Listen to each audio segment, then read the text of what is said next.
মামা তুই তো আগে মানে আগে তো ভদ্র ছিলি, এত খারাপ হয়ে গেলি, তুই ইদানিং প্রচুর খারাপ হয়ে গেছে মামা। তোর গল্পটা এখন পেয়েছি। আমি এই ক্যাম্পাসে যখন আইতাম, গেটে ঢোকার আগে আমি দোয়া করে ঢুকতাম। আই সর্বনাশ, আমার হাতে দুধটা চলতে আসতো, আমি সবসময় চলতে করতাম। আই সর্বনাশ।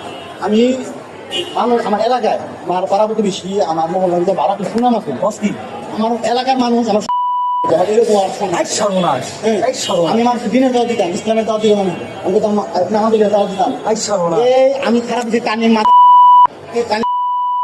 আই সর্বনাশ। মুখ দিয়ে খারাপ আছে আসলো আমার এই খারাপ আছে টানি ওই মামলা তো ওই মামলার ফলায় আমার মুখটা কোনদিন এইসব কাল পাইতো জীবনে তো না মুখটা নূর বাড়ি তোর ভাই আই সর্বনাশ। আমার মুখে মানুষের কথা কথা একটু নূর কথা একটু নূর থাকতো আইতি এই জিনিসটা না আমার গায়ে বেড়েছে না ধ্বংস করে দিছে। ওই লোকের লিগে টানি মাথা হ্যাঁ আমি এই যে আগে কত শুনছি ইসলামের দাওয়াত দিতাম এই কি করতাম আর হঠাৎ করে আমার দেখ মুখে মাথা কথা হচ্ছে মাথা আই সর্বনাশ, আই সর্বনাশ, আই সর্বনাশ। আরে আমার তুই আর তোর কথা একটু তোর বোনটা আরে কি যে প্রশংসা করছিস না, আরে বাপ রে বাপ।